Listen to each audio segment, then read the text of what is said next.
What's up, everybody? Another Wednesday, which means another episode of the AEW Dynamite, which also means you get to see my lovely face. I'm also joined by Mr. Z is Silent from Perfect Plex Radio. How are you this evening? What up, man? Came to invade a little bit. Hey, man, I'm all about it. And an executive and consultants here too. We appreciate him. Ho. I'm sorry, did you think that I wasn't coming with the energy? I was trying to be subtle because this is not my show. But, ladies and gentlemen, your boy is here, the almighty Dice Man, a.k.a. Mr. Z is Silent, a.k.a. the Thanos of this debate thing. Don't make me snap my fingers, a.k.a. Thanos' apprentice, a.k.a. the Shang Tsung of this wrestling talk. Your soul is mine, a.k.a. Big Champ in the chat. I know we did an AEW show, but the champ is always around, a.k.a. your mama's favorite daddy. You got your boy on a Wednesday, so you know I'm feeling good.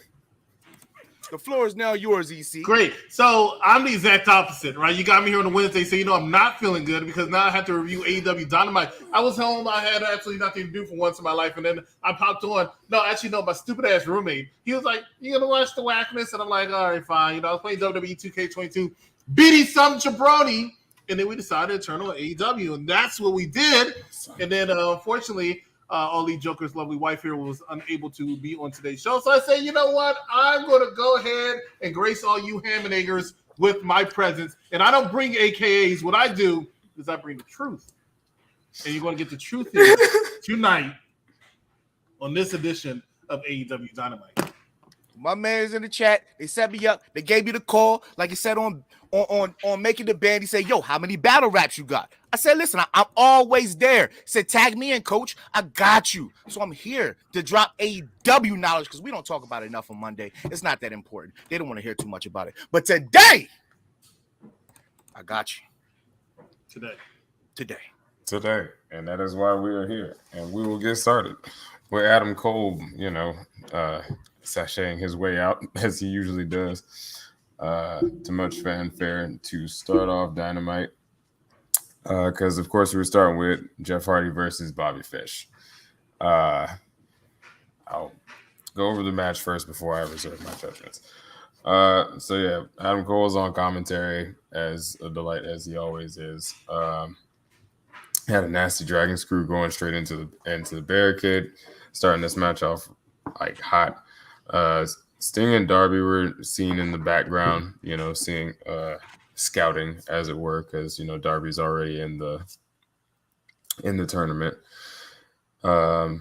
He was working Jeff's knee most of the match. That Avalanche Falcon arrow was absolutely disgusting, as Bobby only does.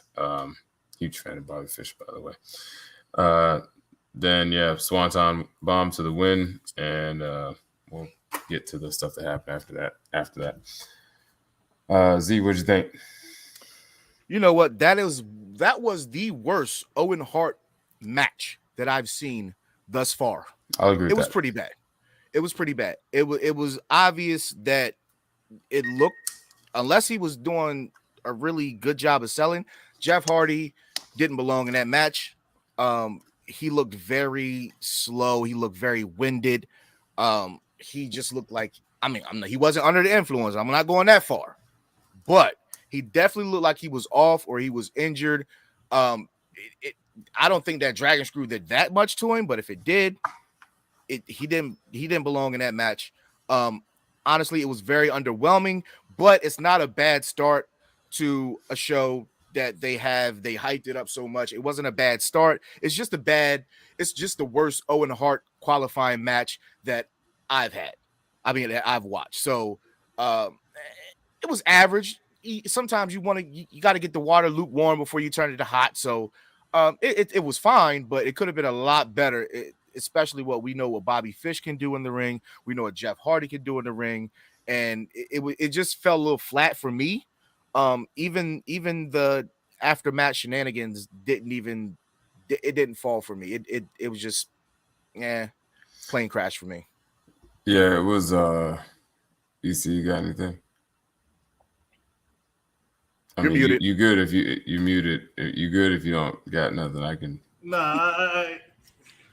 I'm going to say something, right? I got to say something about Jeff Hardy because Jeff Hardy used to piss me off in WWE, and his dumbass left, and he went to AEW, because he wants to go out there, he wants to dance and get all excited with the AEW faithful. But I'm like, hey, bro, you're like 52 years old, right?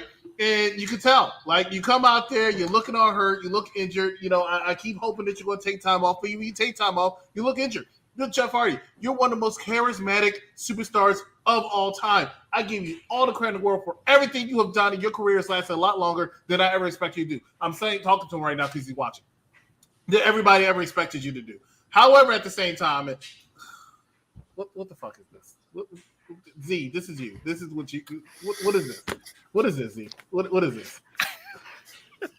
What is this? First of all, I don't know. First of all, his profile picture makes it look like he's about to be a reverend somewhere. I don't understand. Like, and then he got the tribal chief of staff on location. Like, brother, I'm in the middle of telling you people what I think about it, and he just hops on. Do you have something to say to the executive consultant, all Elite Joker, and Z is silent? I've been elite. You know who I am, but you do not know why I'm here.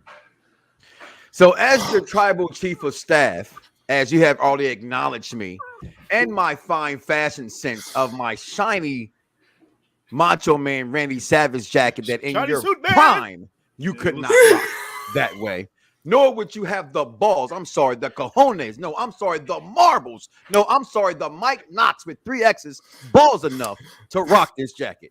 So as I look like that, Reverend, you continue to preach on. Okay, now I was coming here to join the hypocrisy, which I just made up because I'm on location. I know what that word is. I tried to say something to combine, and I'm not that well off right now. So apparently not. I'm getting my Jeff Hardy on. That's why I had to come in. He's inebriated, so am I. Here's my point about tonight, okay? And what you said about the all great Jeff Hardy.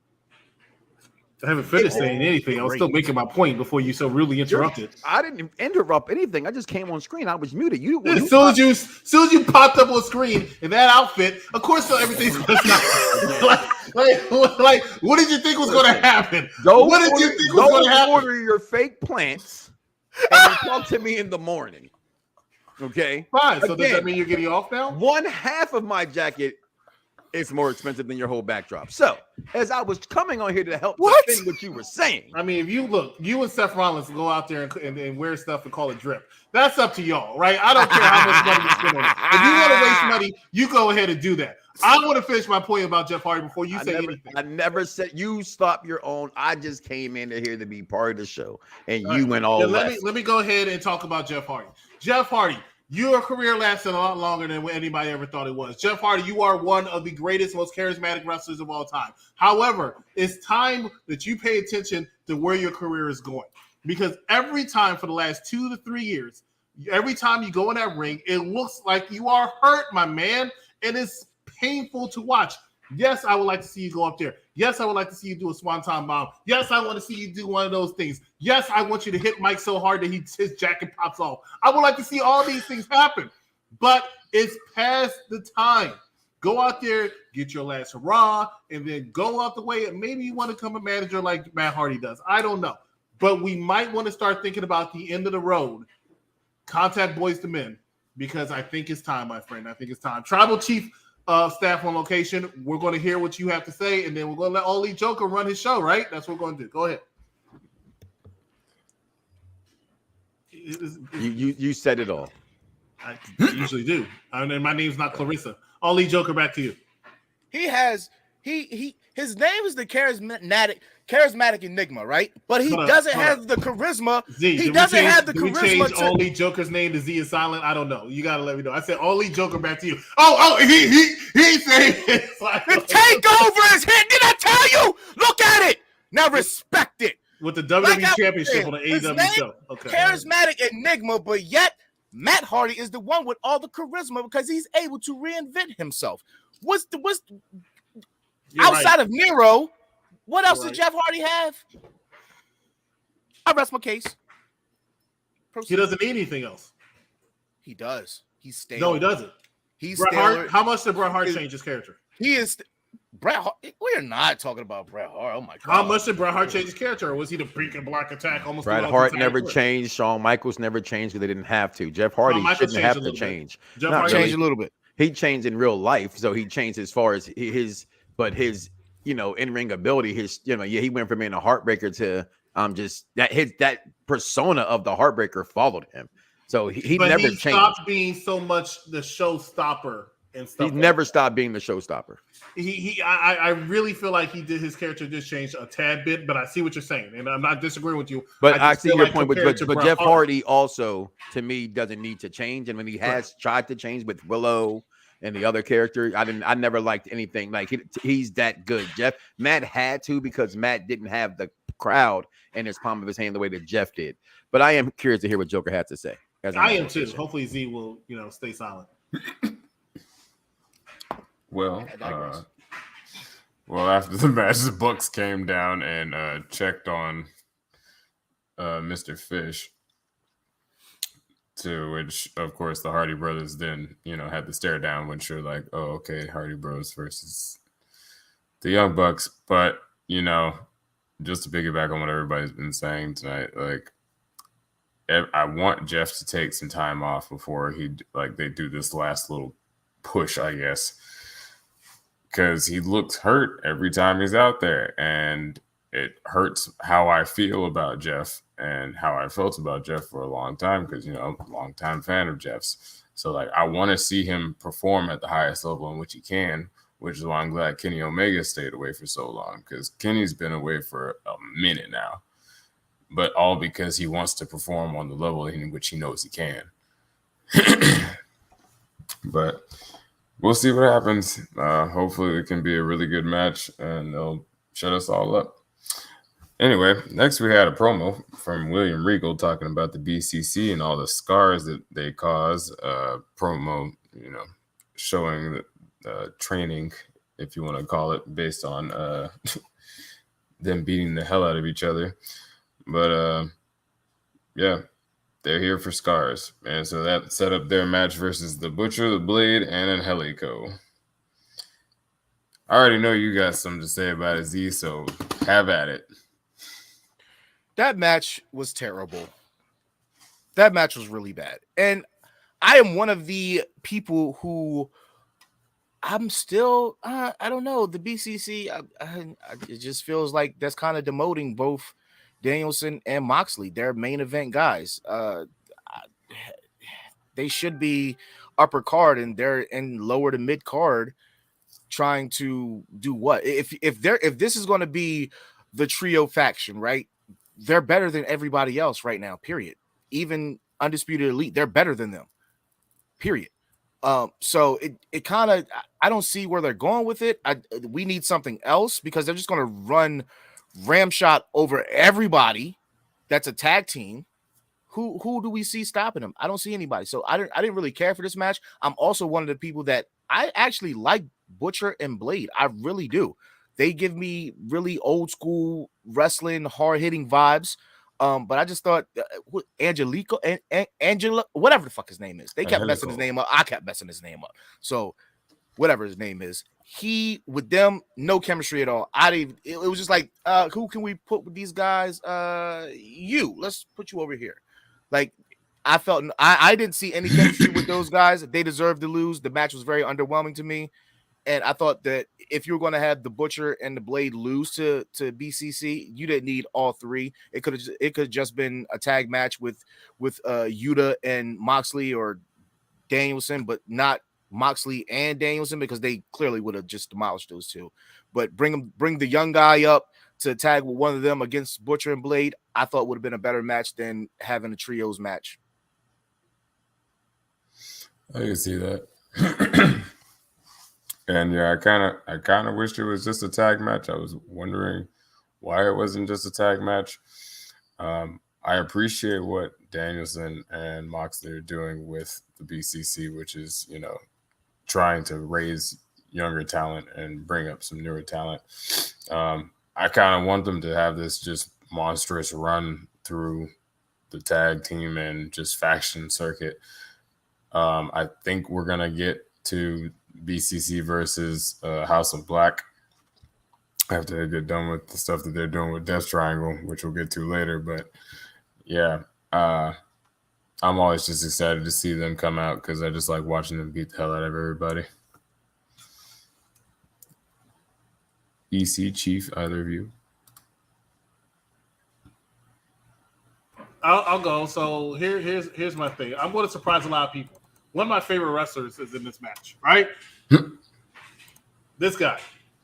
I absolutely get your ass back here. Where the fuck are you going? What are you doing? He came on the show to walk away? What is your problem? That guy? Yes, I love that guy. That guy's great. Great wrestling ring skills, great charisma. That man is good, and he has great entrance music. I almost made him a ringtone, but Roman Reigns. You know, I mean, if I had a hologram ringtone, he came out. You know, anytime somebody calls, like every time Mike calls me, it would be great. I would have loved it. I would have loved it. First of all, if I right call now. you, You need to be doing the Alex Wright Das Wonderkin. It goes with every dance in every single generation of music. If you cannot dance, hear me, people. Listen, all my you uncoordinated people out there, wrestling fans. I've seen you out there in the wrestling scenes. Just do the Alex Wright. You will fit in anywhere. Okay, so. Chris, are you high? Yes, I get high every time somebody puts a comment on the screen is Elvis Martinez, because my God, that's the only way I can get through it. I don't know who keeps putting the comments up, but I would say stop, right? I would say stop. Like, why are you here, right? That's exactly every time somebody says you enter a church. That's exactly what happens every time you enter your own house. They don't even arrest your dumb ass because they don't want to see you in jail. Like, I just don't understand why you're on my screen, right? And he's a Raiders fan. The Raiders don't even want him to be fans. The Raiders, you know what? The thing is, here's a true story, right? True story. I swear to you, I talked to the owner, right? True story. When they were in Oakland, Elvis went to a game and said, "Hey, I'm a fan." So he sold the team and moved to Los Angeles. But anyway, here's the thing. Here's the thing. Angelico, whatever you want to pronounce it, is a star. If they give him what they see, this throws me off every fucking time. All right. If they give him what they need to give him, he could do it all. He'll be a great TNT champion. I'm telling you, great. What are they called? William Regal's stable called? BCC. I think they're exciting because of the names in there. They're exciting because they're trying to push Wheeler Yuta, and I give them that. But I feel like there's something missing that's not hitting as properly as it should. I feel like because they became a trio, the three of those two of the talents have taken a step back that they should not have taken. So I had to see it develop a little bit more. But William Regal, I would say, looks like he has rejuvenated his career. He seems more excited than he did the last year. I'll say I watched him NXT, and I'm happy to see that.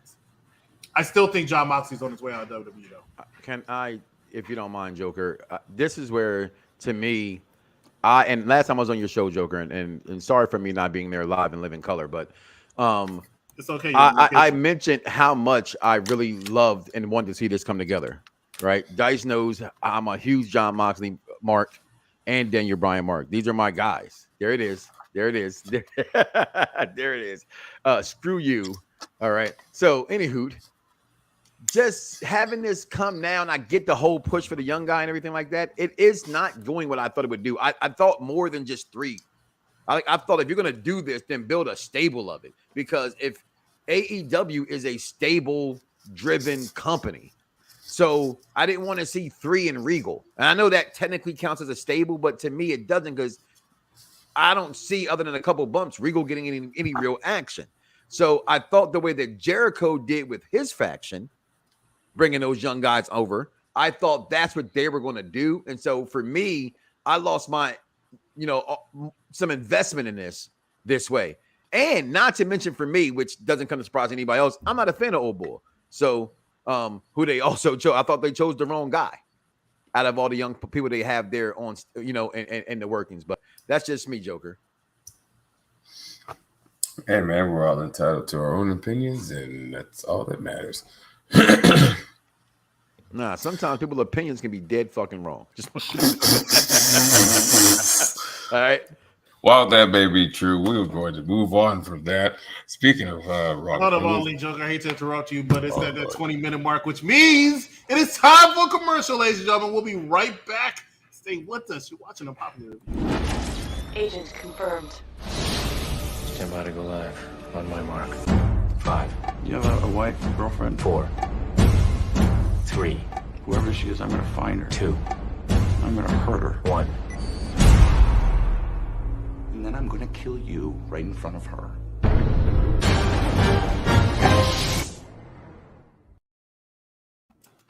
Mission Impossible 3 coming up actually next Tuesday. Check us out on UPRE on YouTube as we just reviewed Mission Impossible 2. And then tomorrow, going through our Strong Black Fathers Month, we're talking about Daddy's Little Girl, Tyler Perry's Daddy's Little Girls. That's being reviewed tomorrow and probably at 9 o'clock. Immediately before that will be top 5 sports movies on UPR Sports as well as UPRE, and the predictions for WWE's Backlash coming up on Saturday. But back to you all, Lee Joker. Let's talk about some AEW Dynamite. Woo, plugs. All right. So next up is team tags. We have Starks and Hobbs, aka Calvin and Hobbs. And they're talking to Tony Schiavone, telling them they ain't scared of no Jungle Boy and Luchasaurus. Then, of course, Jungle Boy and Luchasaurus turn up. Jungle Boy talking about Ricky's fake ass shades, and said, "Well, if you want to attack, if you want a shot at these, then you need to give me a shot at that FTW championship." And Ricky said, "All right, come on the Rampage, I'll whoop your ass." So next Friday, we're getting Ricky Starks versus Jungle Boy, which I'm actually excited for because I'm a huge fan of Ricky Starks, and Jungle Boy is actually really good talent.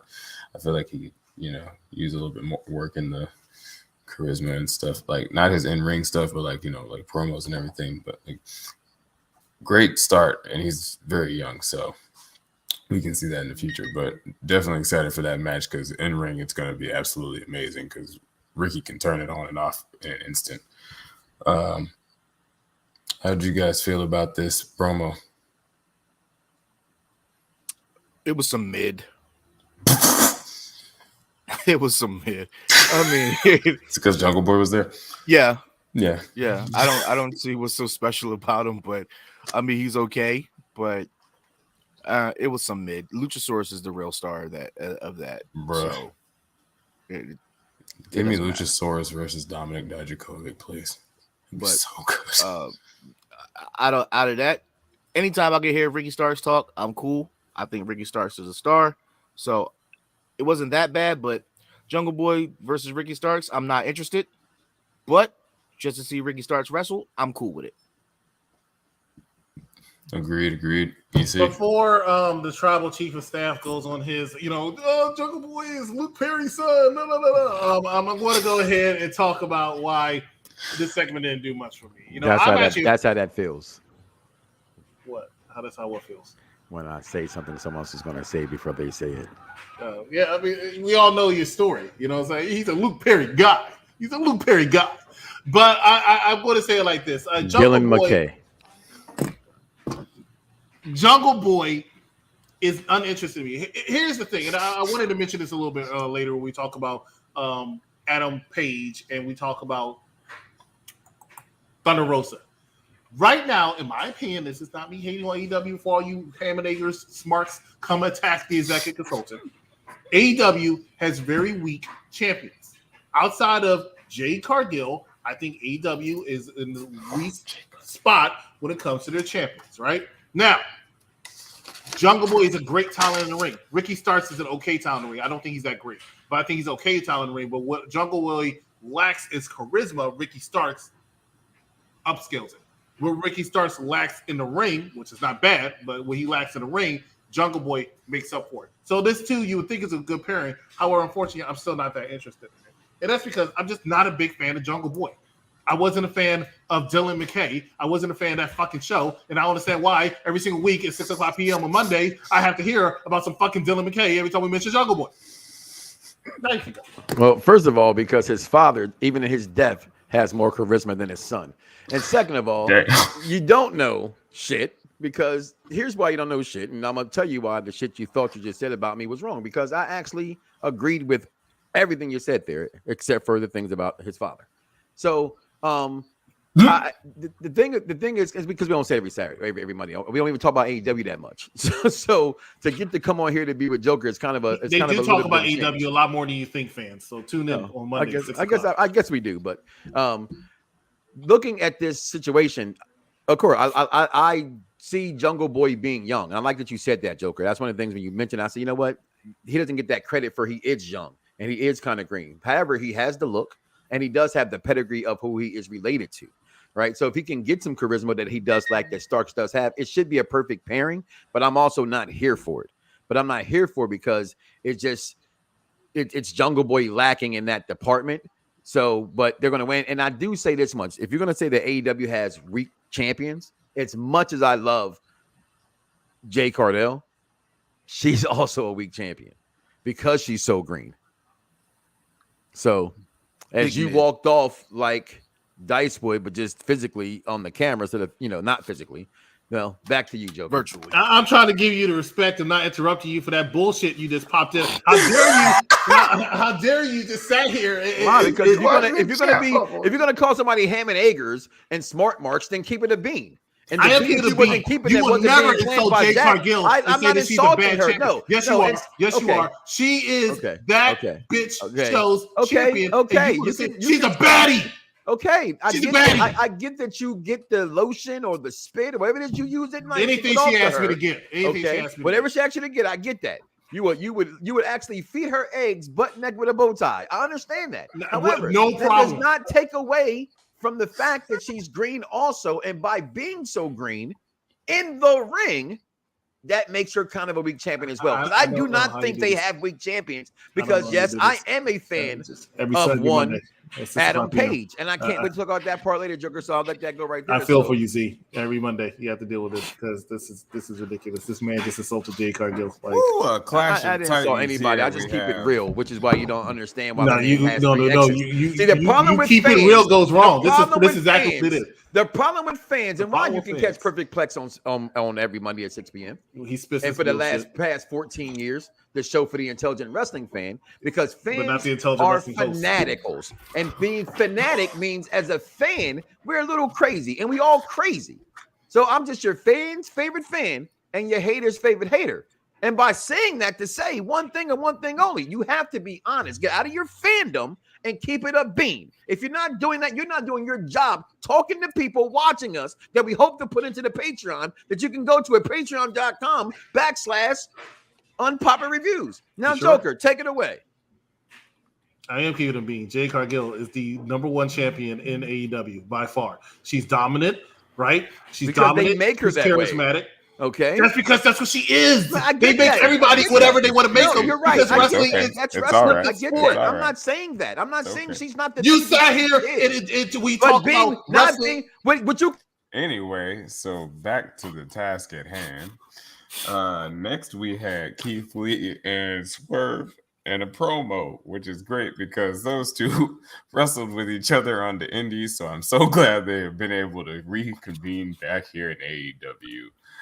All right, now that we have gotten some law and order there. Keith Lee and Swerve are black. And speaking of black people, Jay Cargill is such a great champion. And so, man, they had a wonderful promo talking about how they had unfinished business.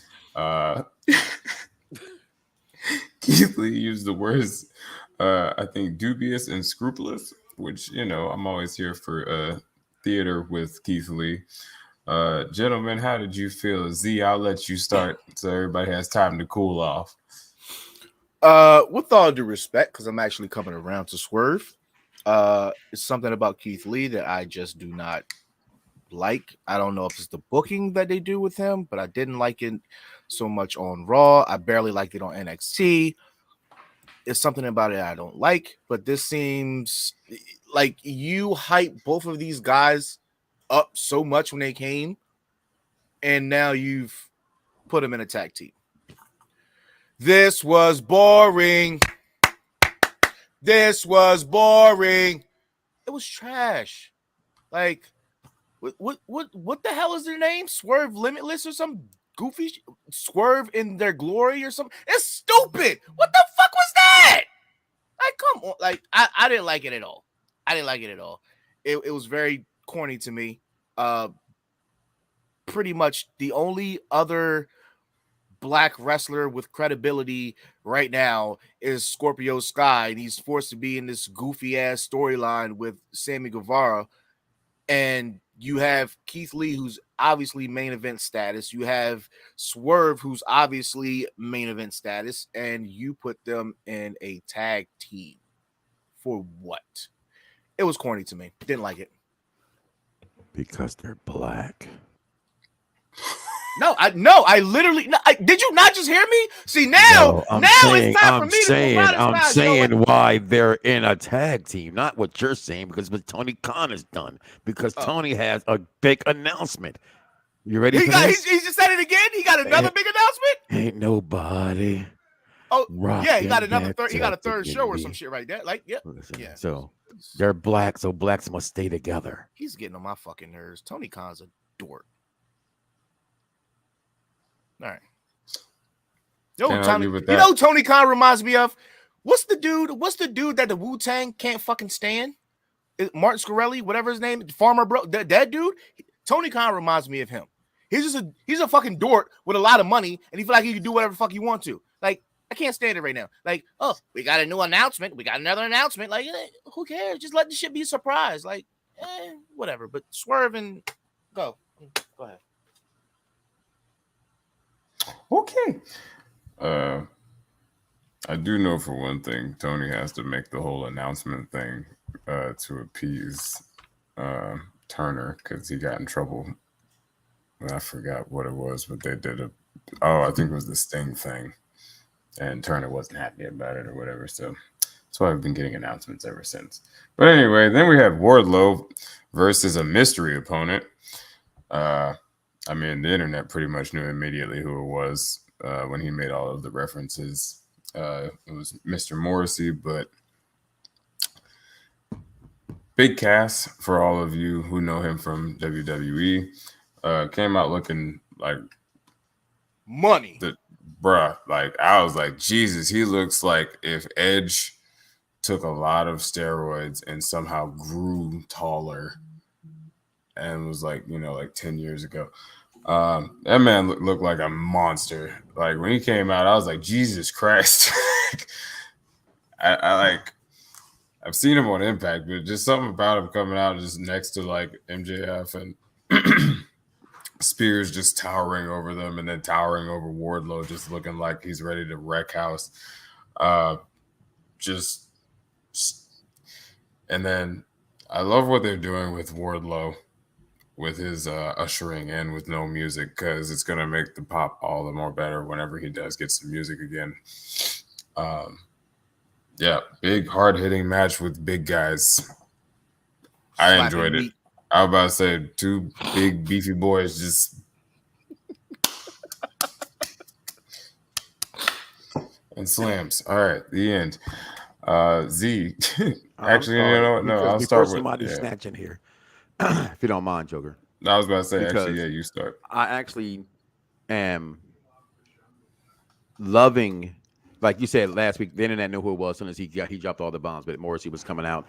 And, he's gotten shape ever since, Impact days. All right. My thing is seeing him back on TV in this kind of a stage is he can be forgiven for beating Carmella's ass, but my man Velveteen Dream can't be forgiven for being homosexual. What's the problem here? Just saying. You know what I'm saying? But that's okay. But no, he wasn't homosexual. He was touching little kids shit too. For the kids, not for the kids.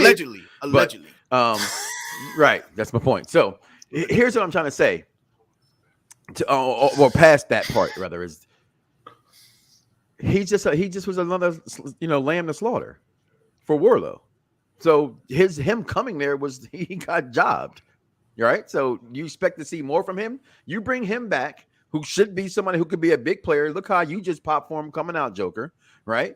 Dice has been a fan of his. I mean, I think, I've met him. He's a really nice guy, at least from what I met, though, they say he smacked up, Carmella.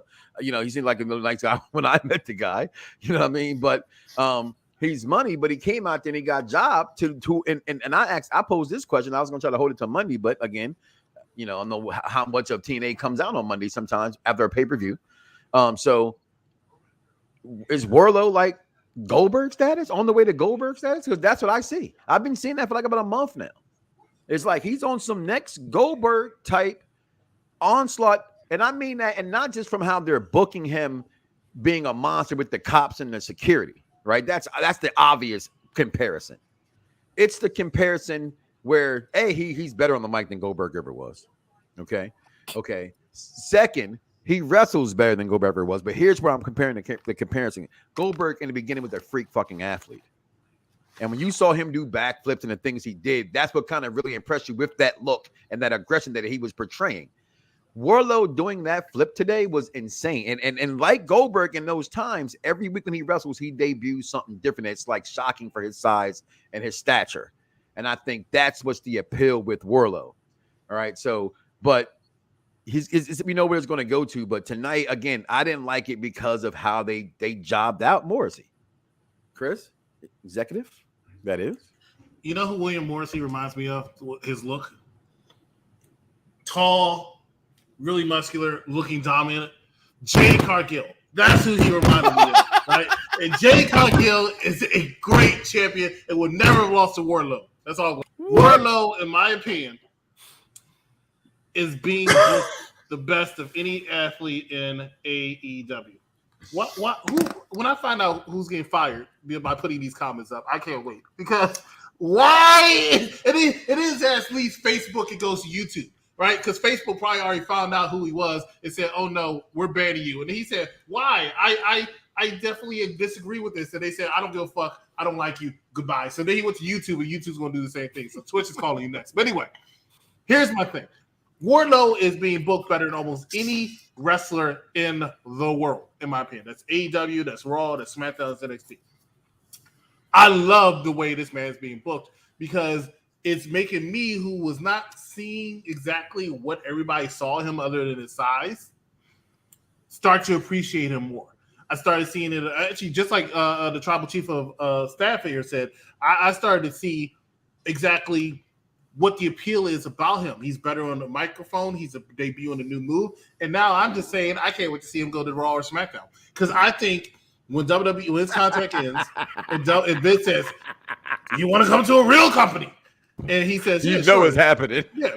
WWE is going to pull out all the stops to get a couple of people, and Wardlow is one of those people, right? And it'll be better for him because WWE is going to make him even more of a star. Not just a star in the company, but a star of the world. And I already see the matches that can happen between him and one Drew McIntyre. I think I said this on Twitter last week. Him versus Drew McIntyre will be phenomenal. Why? Because those are both big men who do some amazing stuff for their size. I always said Drew McIntyre is the perfect embodiment of a wrestler to me that can do it all. Literally can do it all. And Wardlow is getting right there. So I would love to see him. If he stays in AEW, that's good. That he's going to become a world champion one day, no doubt about it. Jim Ross used to say that all the time. You can definitely see his money. That's a terrible impersonation, Jim Ross. But he sees it. I really feel like Wardlow is going to be that person. As far as William Morrissey is concerned, I thought he did a good job against Wardlow. I think he looked like $1 million. I could tell he was a little agitated with the we want Enzo, no we don't chance. But I didn't like how he ended it. I thought it was a little too abrupt. And I thought it made William Morrissey look, or Big Cass, whatever you want to call him. I thought it made him look a little weak because it was just, powerbomb, 1, 2, 3. I'm like, Yeah, if he gave him a powerbomb party, maybe. Mm-hmm. Or if he kicked out the first one, so he had to do it second or third time. Because he had Wardlow had to win. It's AEW, right? He had to win. It makes sense. I have no problem with that. But just as easily as he won, when I know that he's been dominant on Impact and just destroying mofos on Impact. So I just think it kind of, not buried. I hate using that word, but I just think it didn't give them the respect that he deserved as being that person. Kind of like Jay Lethal coming in and not really doing too much, even though they're trying to, because I saw him at AEW Dark when I went to the tapings on Sunday. Yeah, we'll talk more about Jay Lethal. Let's go ahead and run another commercial. We'll be right back to stay with us watching Unpopular Review. Jay Cargill. So now we move on to Alba Fire. I get it, but like, why does it have to be such a drastic change from the name? Like, damn, you can switch up some letters, but goddamn, this is like absurdly different. Mm-hmm. I'm sorry, I didn't mean to curse, but I'm like so frustrated. Like, no, it was actually kind of cool. It's fine. To Alba Fire, I feel like that's a huge jump. I don't know. I think so much, but I'm at a point now. But I think and I think for you, it's not even the name change. It's just the drastic, like it could have been K something, blah blah blah. What did she say? She was like, "Yeah, known to me, but now I go back to my roots, and now I am Alba Fire." Ha ha ha! I don't know why I made it sound like Boris and Natasha from fucking Rocky and Bullwinkle, but carry on. I can't stand you. I can't stand you either, but ladies and gentlemen, welcome back to Unpopular Review, AEW edition. And that right there is the greatest champion AEW has ever seen in life. That is one, Jake. Look at her. I have a better picture. Look at that one. Yeah, look at that one too. Look at that one too. Look at that one. I'm trying to click. I'm giving her respect because see, it's not about her looks. That's what's wrong with you, horny men who don't get laid enough. Boom. Anyway, so right here, right, this is showing why she is the strongest champion in AEW. That's a hell of a look. All I'm not knocking that. All you can see is her. baddie. All you can see is baddie. But ladies and gentlemen, what you watched is a clip from our NXT show with Bad Guy Jack in Vaseline with his lips, kissing one crafted Shakespeare's ass each and every single Tuesday at 10:05 p.m. immediately after NXT. And we are reviewing AEW with your host, Oli Joker, up there. He was doing something during the commercial break, so I'm helping him out a little. And Z is silent, as well as the tribal chief of staff on location, even though he doesn't look like he's on location, as well as the executive consultant. And let's go ahead, go right back up to Oli Joker. What we got to talk about? Oh, Lord. Britt and Jamie Hayter were standing across from Toni Storm and Ruby Soho. They had a promo against each other with Toni in the center, as usual. Poor Toni. Britt is talking about how she's always a history maker. And, yeah, Ruby counting down to when she can whoop Britt's ass. Z, you look like you got something. Just nope, hand up. This was a good exchange. I mean, the chemistry was a little off, but I'm glad it looks like they're doing something with Toni Storm other than I'm happy to be here type bullshit. And Ruby is finally getting something other than, what she's been getting. So that's cool. But of course, we all know Dr. Britt Baker, DMD, is pretty much the head bitch in charge, whether she has a belt or not. And Jamie Hayter, I like Jamie Hayter. She reminds me of a prize fighter with a nice ass. Like, I like her. She's a doll, but like, I'm excited. I didn't mean it like that. I didn't call her, you know what I'm saying? I wasn't, whatever. But I like the exchange. It started off a little bit awkward because it looked like they didn't know who was going to take the reins. Britt Baker decided she was going to take over. Then Ruby decides to step in. And then you get all four women chit-chattering. So I thought it was a good exchange. I would like my backstage exchanges to go like that a little bit more, where there's a little bit more animosity, as opposed to that, like the Jungle Boy and Ricky Starks thing earlier in the night. I felt like they should have had more animosity than the four women did, but it was okay segment. I enjoyed it. I got to see a little bit of side ass from Toni Storm, so that was all right, cool. Go ahead, Mr. Chief. Oh no, everything was said. I wanted to feel what you were saying. I was just giving him because he was over there being all perverted. Yeah, like I saw how ready he was to talk about it. And that was just him. That was just him salivating. That was just him salivating. Yeah, I had a pretty good idea of what he was. I know what that looks is about. You got side ass on both sides. Just pick which kind. Oh, that ass. Yep. See, there we go. Anyway, moving on from my ass. I just want to say I hated this segment though. I hated this segment. Well, no, that's because I just DMD carries that whole thing between them 4 girls. You hate Ruby Soho. I just don't like her. I don't like her. I don't hate her. I don't. You hate Miss Fat Hoo Ha. No, I don't. I don't. Yeah, that's what we call her. But no, I mean, I didn't like the segment because I just didn't like. I don't like Soho. I didn't like the whole wait to the 5 o'clock thing. I get what they were saying. I get the storyline they were pushing. I just didn't, like it just sounds. I don't know. I don't think she was good. That's why I think she got let go from WWE. Okay, everybody want to cry about things like that. As far as you're precious. She's fine, but she didn't even say a word. so like only one spoke was DMD and Soho. So segment was They all 4 spoke.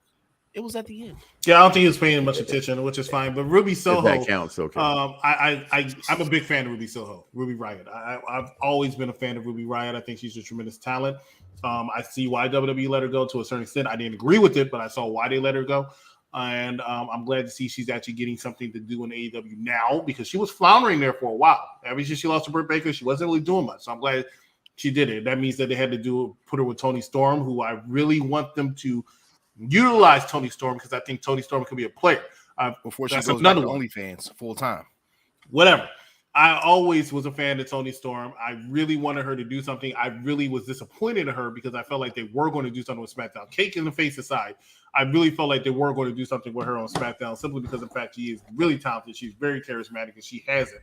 But in my opinion, I think after this, she's forgetting the biggest thing though. She's aesthetically pleasing more than the other girls that are in that 4. Which is why, and that's another thing. She is, and that's why they have to. That's why they have to push her. And I know Maggie Gyllenhaal how you feel about aesthetics, but I'm saying that I believe, right, Maggie Gyllenhaal, Katie Holmes. Think about it.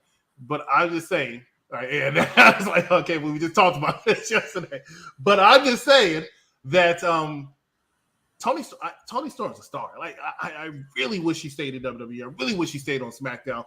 But pie in the face or not, it was pretty attractive. The pie in the face. But I could see she wasn't hitting with the fans there. I think she could do something to AEW. She could turn that division around because I'm telling you right now, we'll talk about it later. Thunder Rosa is not it. I'm serious. I'm sorry. She's not. She's good talent, but she's not it. Yeah. Speaking of champions, we got to Hangman Adam Page next and his promo with Tony. And he basically came out and said it could be easy for me to say, hey, I'm happy that I'm getting to face CM Punk. Hey, I'm excited for this match. But nah, he just said I'm about to whoop his ass. And I'm going to show y'all while I'm a champion, which I'm a huge fan of Mr. Page's. So I enjoyed this, but I know that Mr. Page is quite a divisive figure amongst the champions. But I will always respect my champion and appreciate him. Cowboy shit. Or as JR would say, cowboy shit. Oh, that was a real bad JR too. Yes. Better than his. Listen, you know why he had to give that promo? You know why he had to get that promo? Because that's a man knowing his ass is losing. If anybody thinks that my man Hangman Page has a chance in this match, is a fool. This is CM Punk's belt. This is what he's here for.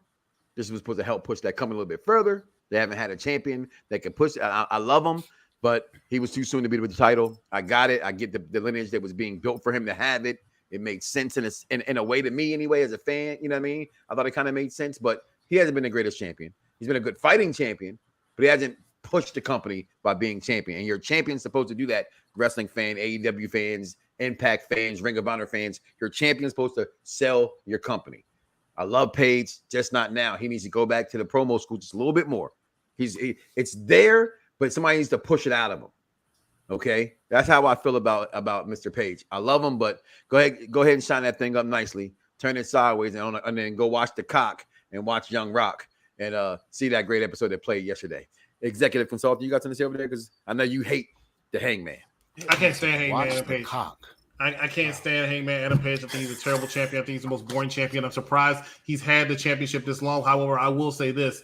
In my opinion, this promo taught me two things. One, he's actually better than I thought. He actually put on a damn good promo. I was entertained. I enjoyed it. That was one of the best things I've ever seen Hangman Adam Page do. Two, I was the guy that said, hey, I don't think he's going to lose to CM Punk. I think this is just to get him even more over by having CM Punk come out there. But when I heard the promo, I said, oh, he is losing. Damn, that's a shame.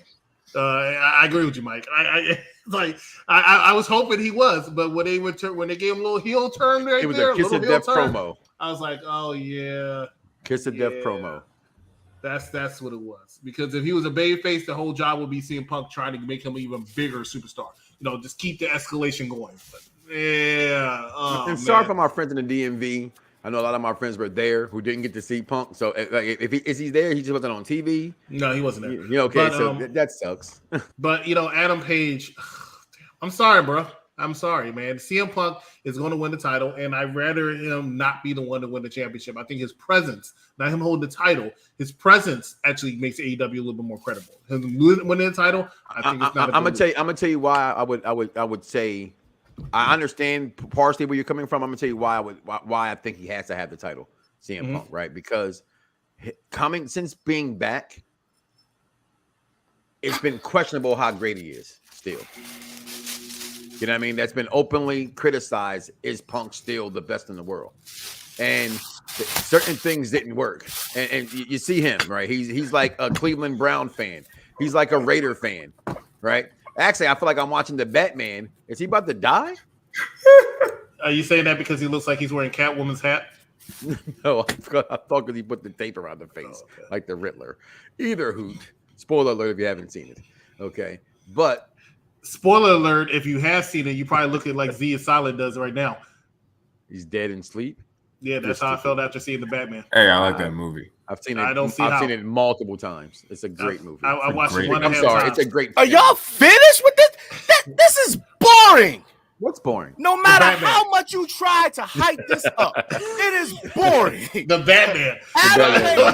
Adam Page and CM Punk is a snore fest. I don't give a hot shit what you think about it, because for the simple fact of the matter is Adam Page is boring with his promos. He is. I don't care how much cowboy shit you throw in there. It doesn't matter. It's corny. It is corny.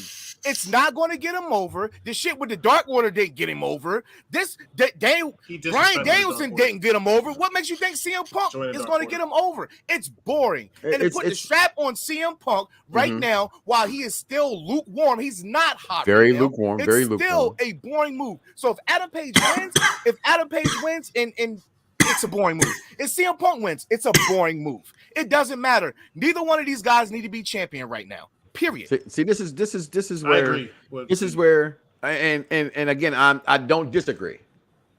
Let me just say that I do not disagree with that whatsoever. The thing is this, though, when it comes, I always say this: know your audience, right? AEW don't have to. You're off tomorrow morning. Okay. You don't have to. It's kind of late for you. It's way past my bedtime, but this is my first Friday. All right, so you don't have to be the greatest talker in AEW. This is that company that is supposed to be this is the alternative company. This isn't what we are programmed to think you're supposed to do. This is where the fan base now says, as long as you're serviceable and you can wrestle, which Hangman Page can go. Okay. And Punk, again, who should not have the belt, who is very lukewarm. You know how much I love CM Punk. I got at least 13 fucking t-shirts. I'm a moron. Okay. All right. So, okay. Well, hey, I never said I wasn't. Okay. I am a walking billboard. I'm a walking contradiction, like you, and you. So, anywho, for the Intelligent Wrestling fan. Okay. And let's see, I'm trying to throw them off my rock, but you can't, because I'm gonna tell you what I'm cooking. And that is, ow! He gets mad at the Dusty Rhodes in me, baby. Now, they have to give Punk the title because they need the ratings. Okay, and although he has not been where he should be, story-wise, he has been. He's been winning. He's beaten certain people. That's the next move, although it shouldn't be. That's all I'm saying. So it's okay. I'm okay with the move. I'm okay with the match. I think it's going to be a very entertaining match. Well, let me rephrase that. I hope it's a very entertaining match because Punk is the one. This is for Page to carry Punk.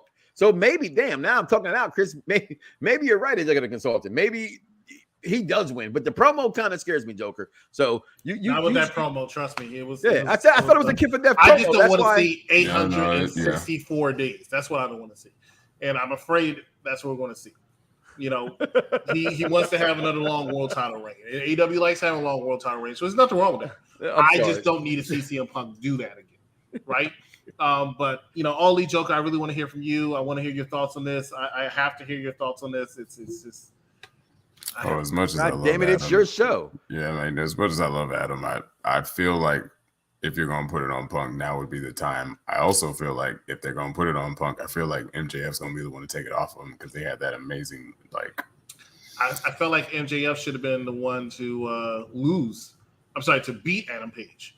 I remember I originally said that when Page won it originally, I wanted Punk. I wanted MJF to yank it off of him. Correct. I remember we had that conversation on this very show. Yeah, at Revolution, but that was before the Punk and MJF thing happened, and I was like, oh okay. And then when I saw them putting it in the direction of Punk, I was like, okay, so if they give it to Punk, then they can have MJF finally come back and the ultimate disrespect and have him take it off of him, because. Outside of Cody, who's not around anymore, I couldn't think of anybody better to take that for him to take that belt off of. As far as being MJF, yeah, I would have had MJF win and Wardlow beat MJF.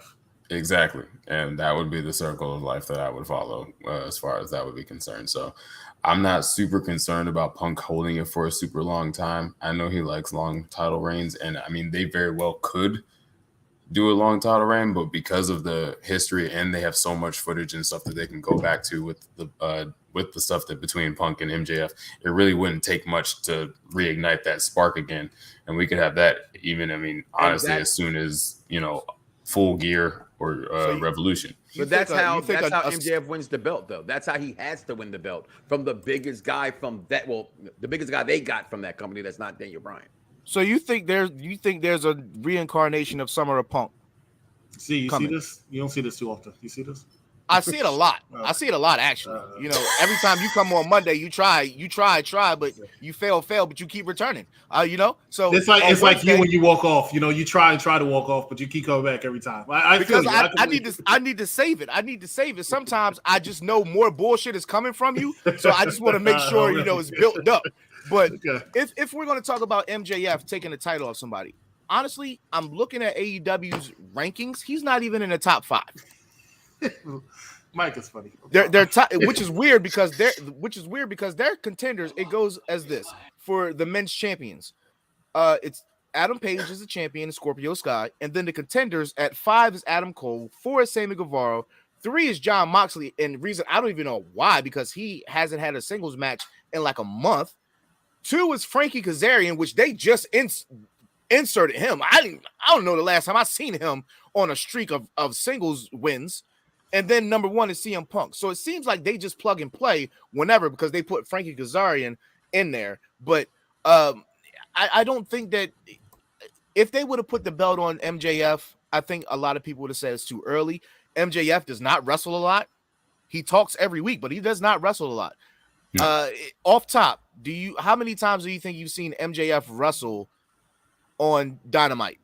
This year's probably 3 or 4 times, but they actually mentioned that. I was about to say, here's the thing. Me and Divine have talked about this many times, and MJF has created this image of himself that has made him a main event kind of guy because of the frequency in which he wrestles, because he does not wrestle often. He does not wrestle, but he does talk a lot.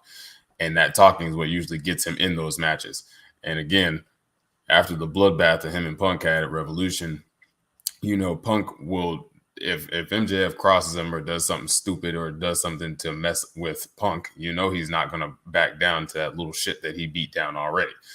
And so I agree with what you're saying as far as the rankings, but that is as far as how they make those.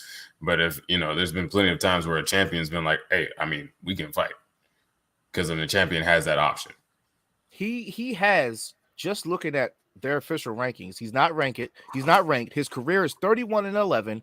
His 22 overall record is 1-3. He's not in the race for the championship no time soon, in my opinion. Who you talking about, Punk? MJF. Oh, MJF. I feel like if something were to happen with Danielson and Moxley, those two guys will be ahead of MJF way before MJF, and MJF is supposed to be doing more singles matches. I think in some cases, like in professional sports, and this is professional wrestling, the impact of the person matters, right? So he's winning, right? But he gets the title shot because he's the fucking draw. So that's where, again, you are taught to suspend your belief, right? That's the storyline, right? So, well, we'll see what happens. Well, as we mentioned him earlier, Jay Lethal, Mr. Satnam Singh, the Giant, and Sanjay Dutt had a short promo talking about their rage, talking about how Jay never got his red carpet. Where's his red carpet? And now he's going to fight Konosuke Takeshita on Rampage. Say that name one more time. Yeah, I was about to say, who? The up-and-coming fighter from New Japan Pro Wrestling. Oh my God, what a fucking major announcement. Yeah, man, he's actually really good. I'm sorry, what's his name again? Konosuke Takeshita. I thought that man just said Tekashi 6ix9ine. I thought he said. Don't do that, man, like that. I thought he said. No, I'm just joking. See, that's the thing that I need you to educate me on, right, Joker? Because I don't watch New Japan Pro Wrestling any longer. I watched them and it had this connection to American roots. They don't speak English. Okay, it's like my kids watching. I'd rather watch Dragon Ball Z and dub. I wouldn't because I can't stand Dragon Ball Z. I'm not gonna read a damn movie or a TV show or wrestling. I watch everything with closed caption. Jay Lethal and that trio. I'm a big. My fan wife, of my Lethal. family does. So. I think Sanjay Dutt does a great job doing what he does. His transition has been very smooth and very believable. The only problem is, I say it every week, and I hate to beat a dead horse. AEW has too many fucking people. They really do. So it's like when I look at it and I try to say, okay, well, where's Jay Lethal going? I don't see where he fits in. He's there for a face. Their problem. You hit the nail on the head, Chris. You really did, and that's what makes you so the smart one here, the executive.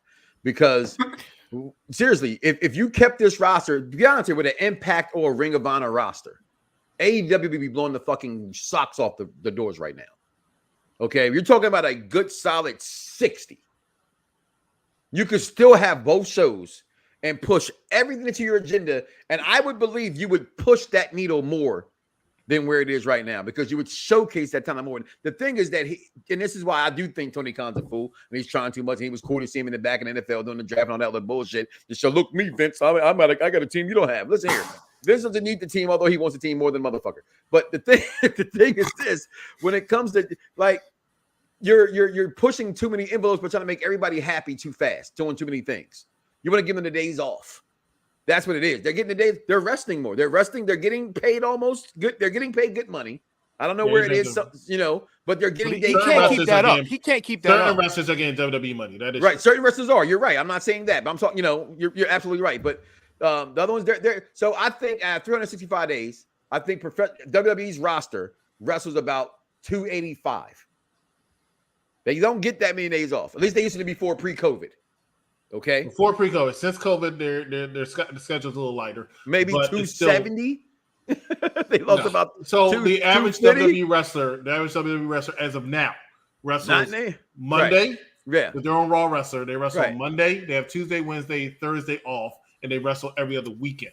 Okay, so they changed. But my point is that in AEW, he's trying to do that same thing. You know what I mean? And I don't think that can be. That's why when they push the agenda about, this guy got fired, and then Tony goes picks him back up. What is that doing? They're still sitting at home doing nothing. Well, no, they wrestle other independent promotions around the country. Yeah, okay. Go get your. I mean, you're right. You gotta pay for your coke habit. I just think they have too many wrestlers. So when you talk about the AEW program, the AEW show, I just don't see where Jay Lethal fits in, and which is a sad thing because Jay Lethal still has a lot to give. He's still a great talent. Like I said, I saw him on Dark, and I was like, oh, I forgot Jay Lethal's here. I should never feel that way about Jay Lethal, but I did when his music hit. Oh shit, Jay Lethal! I forgot he was here. Let me ask you a question. This, I think, wrestling fans is probably. Joker, I want you to answer this as well, please. Jinx. Seeing we all love Jay Lethal, why do fans feel like if I say this, I'm disrespecting him? Jay Lethal is not making anybody want to come see you, your program or nothing else. So am I to believe that this company is not to push the money to make money? Their job is to make the average fan happy the way that Netflix makes people happy with really bad movies. Joker? As far as Jay Lethal is concerned, unfortunately, no, I wouldn't say Jay Lethal is that guy that everybody's tuning in to see. I mean, I'm one of those people that was very excited to see Jay Lethal when he showed up because I've been a fan of his for quite a long time. But yeah, I mean, Jay's not the one who's pushing the numbers, but I mean, I feel like he could if given the right booking. I'm not saying Jay's not capable of something like that. I feel like legitimately that he could, not in his current trajectory, but I feel like they're trying to get Mr. Singh over. And I've heard little rumors here and there that he's actually pretty good. So I'm waiting reserve judgment on that when that happens. All those guys going back to the reincarnation of Ring of Honor. Let's be real. They're going back to Ring of Honor. Like, well, if Jericho's back to Ring of Honor, I feel like he will be that guy if they truly ship him back to Ring of Honor. The problem is the same thing when WWE bought WCW all them years ago is they had to secure a television deal, and that is going to be tough for them to do because even if they secure a television deal, AEW's ratings outside of Dynamite are not that good, and Dynamite's really, I mean, they're acceptable, but. Were they going to debut a Ring of Honor? And are they going to do better than Rampage? I don't see it. I think they'll be putting in just a little bit better than Impact. So I'm not sure they're going to be able to secure a television deal. But they have incorporated that, and he has to make money off of these guys. He paid $30 million for that freaking company. I don't understand how he did it. They paid $30 million for that company. So he has to make... Can I have some money? Right. He has to get some kind of ROI on that. And... to do that, he needs that television deal because otherwise, now he has all these wrestlers and they have too many damn championships now because of this. I don't need. Oh my god! Even when I was at the Dark Tapers, they did the Pure Wrestling. What was that? That was me throwing up in my stomach. They did the Pure Wrestling championship. It was who's the Pure Wrestling champion? Yuta. It was Yuta versus some guy. I can't remember. That's some young guy. Yeah, I can't remember his name. It was some young guy. No, I feel like they do that just to try to bring credibility to their wrestlers and their roster by letting them wear other promotions' belts on air. Like, other than that, we really don't. Josh half of those other belts, they're not even going to be able to defend. I know that one. Half of those belts are not even going to be able to defend the AEW. Yeah, so why walk out with them? They don't apply. They're a non-motherfucking factor. Well, damn. I was his motherfucking wife. What do you mean? I was a non-motherfucking factor. Right. I mean, other people would possibly beg to differ, but I mean, it's a the only other thing that matters is the Ring of Honor shit, and that's because he bought Ring of Honor. That's it. Correct. But I will be okay the championships with that right now. Because let's not forget, they did have the WCW titles, and they still meant something. They still meant something for a couple of years. I listen, being the older statesman here, watching NWA back in the day, I used to admire that they had so many titles, right? Because back in the day, NWA, okay, like Dustin Rhodes was like the U.S. junior champion, junior, the junior United States champion. No bullshit. You know what I mean? Like they had titles. I don't like that. I don't like that. There's too many titles. It was, but you're talking about at this time though, and I think they're kind of doing that with like by them being in all these different territories. These belts to the crowd does matter because the crowd gets to see a champion, not the champion. That's what I'm saying. All the time. Yeah, but if you can't name every champion in the company, Say it one more time. That's if you can't name every champion in the company, isn't that a problem? Maybe not. Well, who couldn't name them? I'm sorry. Maybe I missed that. Maybe that went over my head. Can you tell me? No, I know I can't. can't. No, I can't. No, you know. Okay. Shit. I can't either. So that wasn't FTR is the Ring of Honor and AAA World Tag Team Champions. Well, fucking roll the shit down then, Joker. Name the motherfucking 12 champions. Okay, so if you're going for ROH, are you googling me? Because I tell you, no, you name every AEW. I'm googling. I'm on the website. Matter of fact, I'm going to give you a chance because I got to run one last commercial. Give you a chance to get ready, get your mind ready, do whatever you got to do. Ladies and gentlemen, up so you know I don't look it up. Yeah, I believe you're not going to look it up because when I do this, I don't look it up because I'm that damn good. Ladies and gentlemen, we'll be right back after this commercial break. Stay with us. You're watching Unpopular Review. But here's the thing: I'm a rip right now. Okay. So give me a second, Dice. Can you indulge me as I take them back around the blocks with Mike Knox? Like you won't do it anyway. If one more wrestling fan tell me that, I love me some New Japan Pro Wrestling, and that's a big-ass announcement, I don't know what the fuck I'm going to do. What the hell? That was his big announcement, Dice? That, we're gonna have Jay White... Jay White come out. I love Jay White. I do. But you're going to stop telling me you got a big announcement every single week. He was already there. He was already fucking there. Let's stop acting like New Japan and AEW didn't already have a partnership. Stop it. You shooting blanks right now. I'm so sorry. Ladies and gentlemen, that was fire. Speaking of fire, look at this guy right here. Oh, yes. He looks like he's doing the Alex Wright. He looks like it. Tell you that man's a star, man. I can't wait to see more of him. He was the highlight of my AEW, besides Max Platinum, Max Caster. He was the highlight of my AEW Darkest. He was the highlight of my AEW Dark experience this past weekend. Before we go to the next thing, before we continue the champion thing, did anybody see the renders for AEW's video game? Yeah, didn't look good. Did you see the Nyla Rose render? I did. Okay, so they got Nyla Rose and Chris Statlander. Yeah, I just see Chris Statlander. The Nyla Rose is actually pretty dope, and she takes the mask off, and she's actually grabbing the mask. It's not some 2K wrestling shit where it like kind of sucks to her, and yeah, she actually grabs it, and I thought it was pretty cool. But I just want to throw that tip. Thank you for wasting our time. So, ladies and gentlemen, you're watching AEW edition of Unpopular Review. That's all Lee Joker, Z is Silent, Tribal Chief of Staff. Make sure that you join us every single Monday immediately at 6 o'clock for Perfect Plex Talk Radio with Mike Knox as Z is Silent. That's right. He is never late. Always on time, just not always right.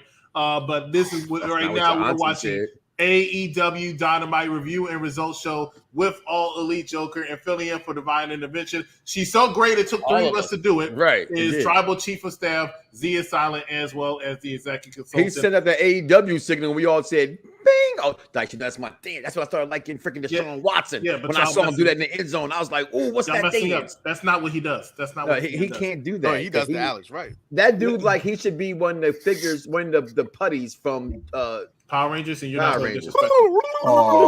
Ladies and gentlemen, all of you, man. See, he's so disrespectful. For all you AEW fans, for all you Hammonators out there, we have a very special treat. Because I set out a challenge that All Elite Joker has accepted, and that is, can you name every champion that AEW has to offer at this time? Every championship that you see at least once a month on AEW Dynamite or Rampage, I want you to talk about All Elite Joker. So, without further ado, and yeah, I'm going to highlight your ass. Oh, shit. Here we go. Take it away. Here we go. Here we go. All right, so starting with the Ring of Honor Championships, you have Samoa Joe is the television champion. Jonathan Gresham is the Ring of Honor champion. You've got Mercedes Martinez just won the women's championship, which we will get to later. Then you have Wheeler Yuta as the pure weight champion. And FTR are the tag team champions. Then in AEW, you have the tag team champions being Jungle Boy and Luchasaurus, and the women's champion currently is Thunder Rosa, which we'll also get to later. Jade Cargill is That Bitch Show champion, and the queen that she is. What else do we have? AEW World Champion is Adam Page. The TNT champion is Scorpio Sky, and I think I covered them all. I think. Did I miss it? Yes, I already said Jade. I think I said all of them. Yeah.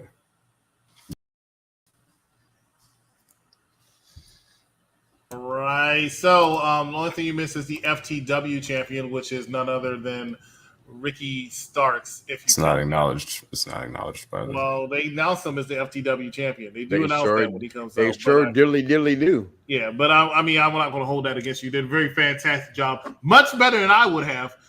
Because after I mentioned Adam Page, I probably would have fell asleep. But good job to you for announcing all of the AEW Ring of Honor champions. They don't have a Ring of Honor World Champion. I'm interested to see what they're going to do with that one for the males anyway. But let's talk about the next segment of AEW, which, Joker, that's all you. Yeah, I'm going to fly through some of this stuff. So we have Samoa Joe cutting a promo, asking Jay if he thinks he's brave. You know, word from the back. I mean, I got on good authority. Samoa Joe got injured during this interview. I heard that. I heard that. I heard rude. I heard rude. That. Shut the hell up before I meet both actually, that's what woke me up was the story of Samoa Joe got hurt during the interview because I was going to sleep. Next up, we had the Gun Club promo trying to they talked to their papa and accepted the Acclaim scissoring, which, you know, you see, yeah, all right, yeah. Honestly, I want the Acclaim to beat up the Gun Club when this is all said and done, but we'll see. You know that's where it's leading to. Yeah, I think it's going to be actually a good feud. I do believe that. Yeah, I think the Gun Clubs are obnoxiously annoying, but they're talented. So yeah. The Acclaim isn't annoying. Them guys suck. Can you mute him? Extra please? annoying. Can you mute him? Why do he do that? All right. Anyway, so after that, we had everybody loves the Acclaim. Everybody. True that. Everybody loves the Acclaim. Next, we had the Varsity Blondes. They had what's that child's name? Who? Julia Hart hanging out in the background. Oh yeah, because and all of her emo attire and stuff. She is 20, so yeah. Well, yeah, you know, she's going through. She's younger than our very own technician. Wow. Wow. Anyway, yeah, so they're like, yeah, we're here to fight. Y'all trying to beat us, whatever. Stop. So then House of Black appears. Right. I'm trying to get through this so you take your old ass to sleep. All right, next to House of Black appears. And, boy, I can go all night. I can prove it. And whatnot and everything like that. Damn right, I'm going to bed. Pillman got lawn darted into Griff Garrison, which was fun because Buddy Murphy's evil. Then we had a very the new boyfriend. Fuck Buddy my Murphy. arch nemesis, Rhea Ripley. Yeah, he damn sure he done made the list for sure. Oh wait, he damn sure done made the list. Wait, they're dating? Yes, that was officially announced last week. Rhea Ripley announced it. She and Buddy Matthews are actually a thing. And he was knocking off Alexa. And he was knocking off Alexa. Yeah, his first girlfriend, well, the public one, was Alexa Bliss. I remember that. Yes. So it's a lot. I mean, he knows how to pick him, don't he? Sure does. But you know what? She's into people with fitness. Well, Alexa Bliss came from the fitness thing, but Rhea, you know, I feel like she's getting bigger. Anyway, Buddy Murphy's tasting things aside. Next we had, you know, wait. Next we had Jade Cargill and the baddies. That's what I was trying to get to. So you could, there you go. So you could have your moment. Okay. So yeah, she, you know, they all said their little bits. Velvet is in the Owen tournament because, you know, she's a baddie and that's what baddies do. Period. They all did the thing. All right. I'll give you each 30 seconds to simp about Jade Cargill. Go ahead. Well, mostly Chris, but, you know, go ahead. Just give them a 90 The seconds. Baddie Club, man, are some of the most attractive women I have ever seen. Between Red Velvet, as well as Jade Cargill and Kiera Hogan, I don't think I've ever seen a more attractive female faction in the history of wrestling. That even includes 100% facts. That is the most. That is the. As Dice would say, I guarantee you, they have the perfect pH balance of dark chocolate with a hint of mocha. Okay, these women are amazing. And a splash of cinnamon. Thank you. just amazing. Like seriously, Red Velvet, Kira Hogan, Jay Cardell, Team Bad. These the baddest. That's all I'm gonna say about that. Period. All right. Well, I'm gonna take my 10 seconds and just say I'm just gonna just say I hate the baddies. I hate it. They just look like lackeys. Thank you, Z. All right, next we will have no tarnishing of Jade Cargill in this house. Hey man, I got a rep for my wife. All right, she want to be in the baddie section. You ain't finna fuck that up for my wife. Anyway, I heard they're trying to make a daddy section. That shit was hilarious. She actually thought that was really funny, so that might actually become a thing. So maybe I can. She hit me up in the inbox and said I should be the first one to do myself. Oh Lord, well, time to mute Chris talking about he gonna be in the daddy section. All right, next up we had the match that I've been waiting for quite a while, which being Rey Fenix versus Dante Martin. I'm not even about to sit here and try and go through this. I already know plenty of people. It sounds like he's losing his voice. I've been losing my voice for the past 2 days. Rey Fenix versus Dante Martin. This is a match I've been waiting for since I saw them debut. Rey Fenix being an amazing talent. I'm sure this would have happened a little bit sooner had Rey not dislocated his arm in that match versus Lucha Express or Jurassic Express. Damn, I said the wrong name now. But yeah, just a few things that they. So many jumps, so many flips, just everywhere. That middle rope Spanish fly that they did, I've never seen anybody do before, like that cleanly. And then they did the top rope one, which was even worse. The Poison Rana that Dante hit Rey with, just the back and forth, them being each other's equals as far as with the flips and the athleticism. There's not many people that I can think of that can stand toe-to-toe with Rey in the ring with that level of athleticism that fluidly.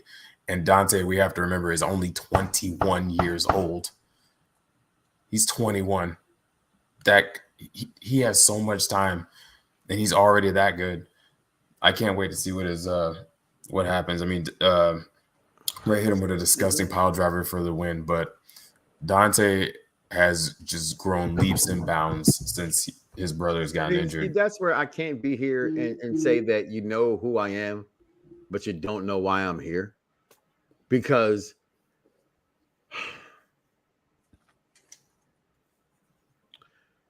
what is Dante going to become? See, my thing is this. It doesn't matter how great you wrestle. It's the story you're telling the person that's out there. And I'm never going to not say that's professional wrestling. It's not a WWE thing, fans out there who may think that's what it is. No, that's a pro wrestling thing. It's a story thing.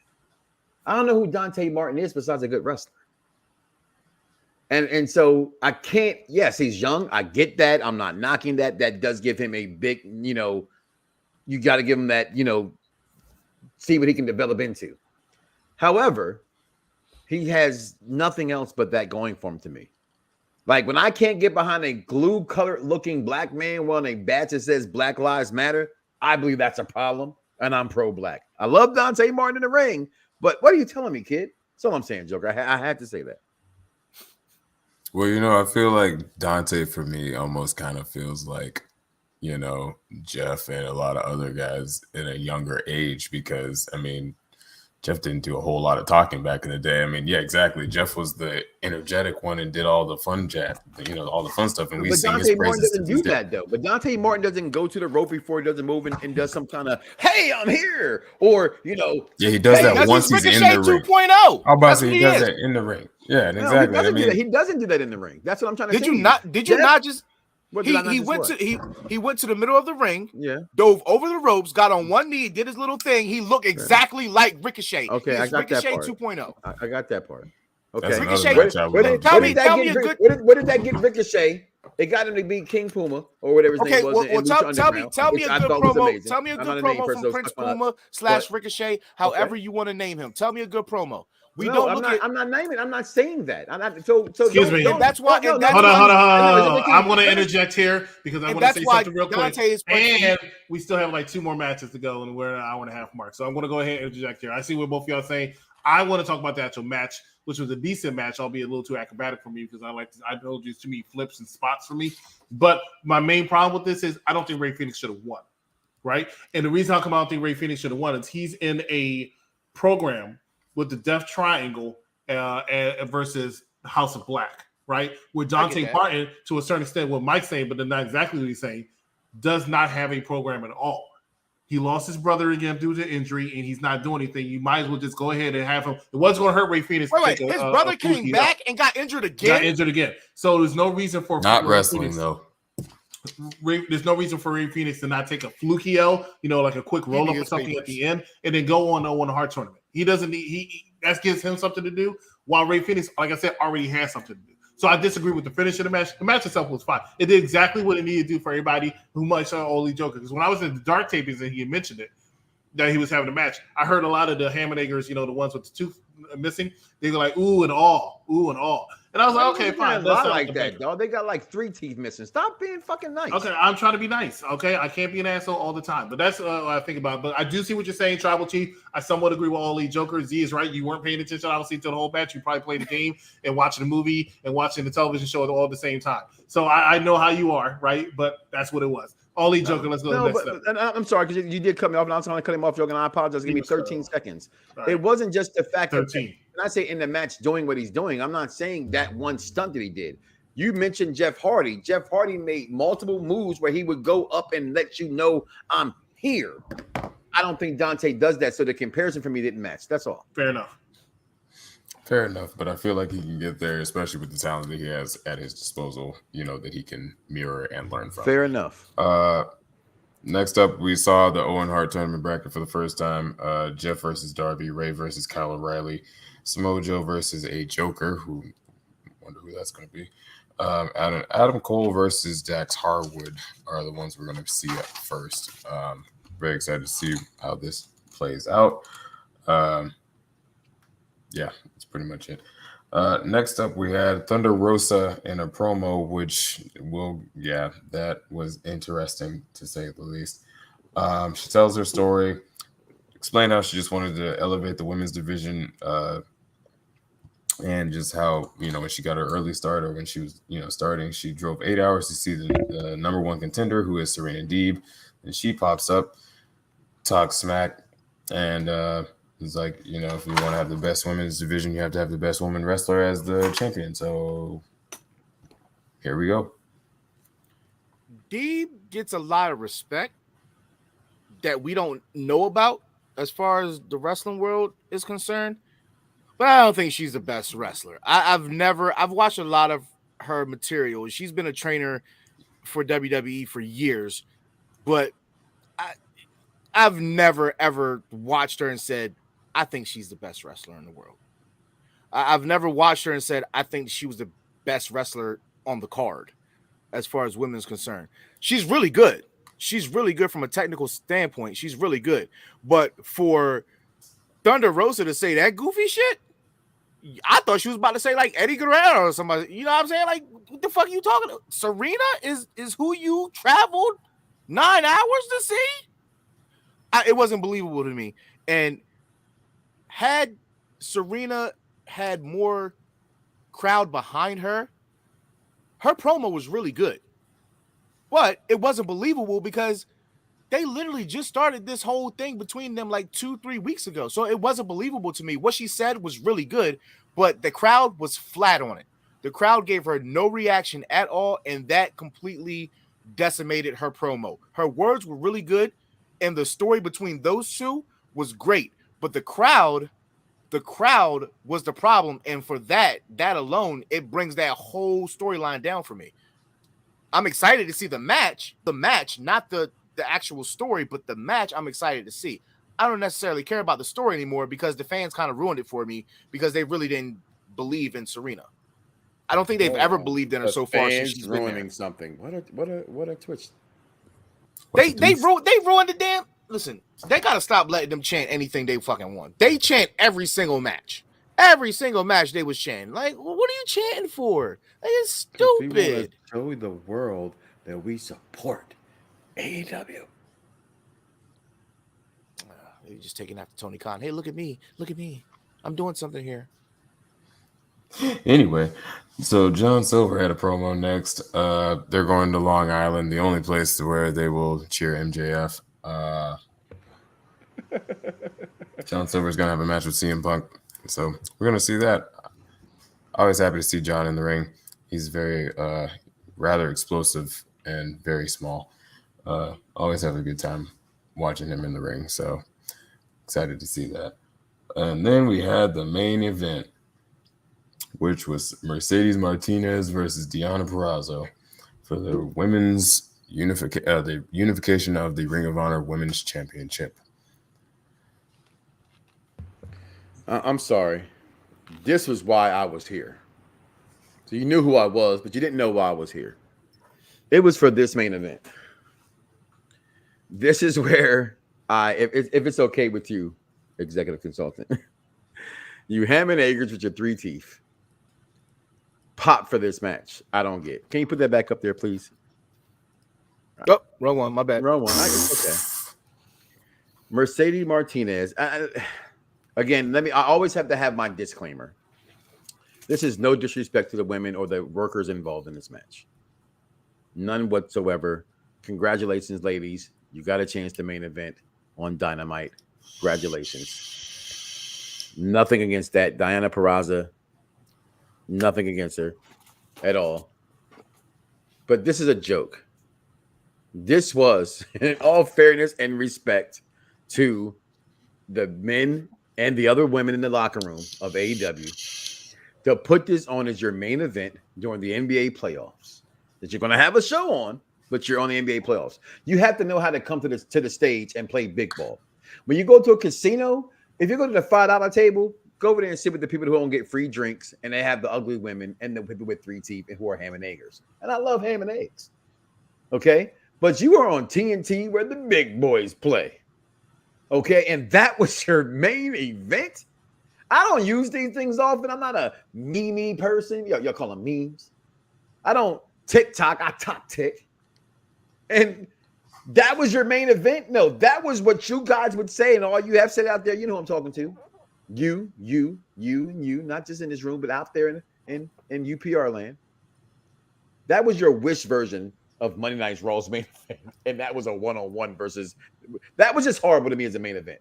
Just again, no disrespect to the women. This should not have been your main event, Tony Khan. Like, what the fuck are you thinking? Put that picture back up one more time, Dice. Please. No. Just no. That's why I am here. I'm going to tell you, you're only here because you didn't have anything else to do. Second of all, let's let the disclaimer further state the fact that man over there, that man does not give a damn for Mercedes Martinez, so he was automatically going to dog anything she did. First of all, somebody just said. Hold on, I'll let you talk. Nobody talk when you talk. Blind tag. No, ain't no tagging here. Ain't no tagging. We let you talk. That's true. That man hates Mercedes Martinez with a passion. He does not think that she has it. Me. That's not at all. No. I'm talking. The floor is mine. The floor is mine. So that's a lie. The floor is his. That man does not like her. He does not like the way she wrestles. He barely has eyes on Deonna Purrazzo, and I've been telling him for at least a year and a half, ever since she got released. And I told him every other week that Deonna Purrazzo is the best woman not in WWE that's not named Britt Baker or Tennille Dashwood, and it's not even close. Those women put on a match, and it was great. It was good. Okay, it's not great. It was good. It could have flied with anything that WWE would put as a women's main event. The problem was the crowd. I'm sorry. The problem, what go get skedaddle peace. The problem was the crowd, in which the problem was the crowd the whole night. It was worth it. The problem was the crowd the whole night. Obviously, okay, I thought the end result, I was 50-50 on the end result. Yeah. Only because Deonna Purrazzo, being one of the top women in wrestling, not in WWE, who didn't have a lot of eyes on her, I think for her to come in there for a debut on Dynamite. I thought she should have won. However, I do not think that Mercedes Martinez gets the respect that she deserves after being in the industry for 21 years. And if it's like she deserves more respect than being a Ring of Honor great. And if if fans are gonna hail AEW as the second best company, then she deserves to have her name in the conversation of the great women of AEW. The match was okay. Deonna Purrazzo, I don't want to body shame, but she definitely looks like she gained a little bit of weight. She looked a little gassed, and I was a little disappointed with her performance, but her execution of everything was still fine. But like you're on TNT, I mean TBS right now. Like, come on. She did seem like she missed a little bit of I literally had to Twitter search Deonna Purrazzo weight because I couldn't have been the only person thinking that. No. And she didn't look like she was in shape at all. No. Well, I mean, since you've calmed down, I'm going to see my opening and I'm going to take it. First of all, I don't hate any talent that's not named Zack Ryder. Because woo, he sucks, bro. Okay. So, it's not that. It's what I don't think when you, and please do not interrupt me because I know you will when I say this, no matter what I say. Can you just get the fucking mute button ready? The same way you say Natty's in the Mount Rushmore. I'm sorry, what? Yeah, you heard what I said. He puts Natty, Natalya, Neidhart, at least top 6 of all time. Okay, because I'm not worried about who the hell is selling T-shirts. See how I'm not worried about who. Hold, you're interrupting him. You're all right. Wait. Go ahead. Okay. Because even what you just said, you're damn right I'm going there. Because it's what you don't understand and wrestling fans refuse to understand. And turning your back on me is more disrespectful than you tell me the SMD. Okay? So, with your back turned to me, with me being the one who birthed you as your Thanos snap, I am Thanos. Let me tell you why. Birthed me? As I said, let's not get it confused. All right, I've been an Alpha to Omega for a while now. You ain't birthed me. No. How can you be the Alpha to my Omega when there's everything I do it turns to gold? Everything? Come on now. Your Madden game sucks, bro. You ain't gold.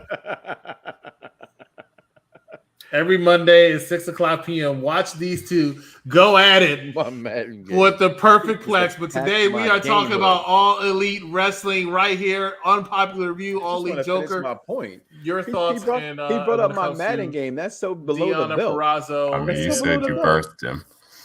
Mercedes Martinez. She did win, and it was a good match. I just want to get my point out. And go ahead. Don't do that. What point? How long does it take to get it out? It would have been fine if he left his microphone muted. That's true. All right, but come on. Okay. Because I ain't saying my point, he ain't saying his point. So all I'm saying is, it is about selling T-shirts. If wrestling fans will understand that, this is not about who you like, who you think looks. It's a business, and anybody who tells me you get into a business not to make money don't understand what they're watching, what they're reading, what they're talking about, what they're tweeting about, all of it. It doesn't make any sense. So I'm not knocking the talent. I wish I could have whatever she went through to get to where she got. It's no disrespect for her 20 years. I said she deserved that moment. I said from the beginning, it wasn't about the women. They're not your main event because nobody knows who they are. That's your pre-main event. You open with that, perhaps. You don't close with that. EC, real quick. Can I just need 15 seconds, real quick. All right, Mike, I'm going to tell you how you contradict yourself. It's not about the t-shirts. I mean, it's about the t-shirts. How many of these wrestling shows, podcasts, whatever you see, and these guys fucking suck, but yet they will still sit up there and have a cult type following, and we look at them and we're like, why? Their content is trash. Why? But you're going to tell me that a face sells? Tell me how many shirts that Jade Cargill is selling. I rest my case. I'm done. More than Thunder Rosa. It doesn't matter at that point. None of those women are selling shirts if it's not DMD. And then Helico again. You see how you feel about the I thought it was a terrible choice for a main event. I can't say Mike is right, but he's not wrong. I'm not exactly sure why they put these two in the main event. I'm not saying the match was. And Z, I'm not disagreeing with you. Also, as you Alex write it up there. I think the match was not that bad. Right, I'm not saying it was phenomenal, but it was not that bad. But the fans, the Baltimoreans there, right, and I can say that, but the Baltimoreans there definitely did not give them enough credit.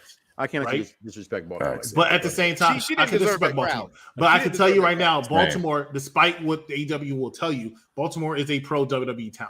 Okay, I'm sorry, they are right, which is why town. It's a pro wrestling town, but they're pro WWE. They're WWE, right? That's not AEW's niche city. I would say. I would say that's their 4 of their top.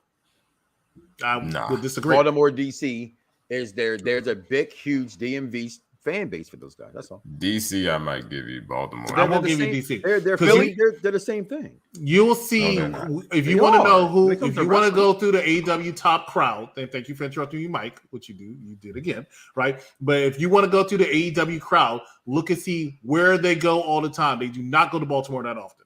They definitely do not go to DC that often. Right? You know where they go. They go to Texas a lot. They go to Chicago all the time. They go to the New York area a lot. Right? And of course, Jacksonville. Baltimore is not one of them. And that's why when Big Cass came out, they were chanting, "We want Enzo." All right? These two were not the ones. They were not prominent in WWE when they were there. These two were not the ones you want to main event the show for. Not saying don't have them on. I'm a big fan of Mercedes Martinez, and I think Deonna Purrazzo is a very good talent, but this is not how you want to end the night. I would have ended it with Wardlow versus William Morrissey before I would have ended it with these two. That's all I'm saying. But that match fell flat too. I didn't say the match didn't fall flat. I said I would not have ended my main flagship show with those two talents. That's all I'm saying. I see what you're saying about how good it was. I see what he's saying about why it's not a main event. That's all I'm saying. Joker on you. To wrap up, I appreciate what they were trying to do as far as, and the conversation with AEW for a while has been, what are they doing with the women? What are they doing with the women? What are they doing? And unfortunately, we just have to put these men. We have to put them in this position if you want, the perception to change. And we can't learn who these people are if we're not putting them in these positions. If you make them the main event, you have to know who they are. You know what I'm saying? So I get what everybody's saying. I understand what everybody's saying as far as I also appreciated the match for what it was. I also felt like Deonna Purrazzo seemed like a step short than she usually did. She was very slow. She was very slow. She did. She performed well, but it wasn't what I'm used to seeing her, the level in which I'm used to seeing her perform. But yeah, good match. I'm interested to see what happens going forward, not just with this, but with all the Ring of Honor stuff. I'm interested to see how we move forward, and of course with the Super Card. Thank you, everybody, so much for joining us.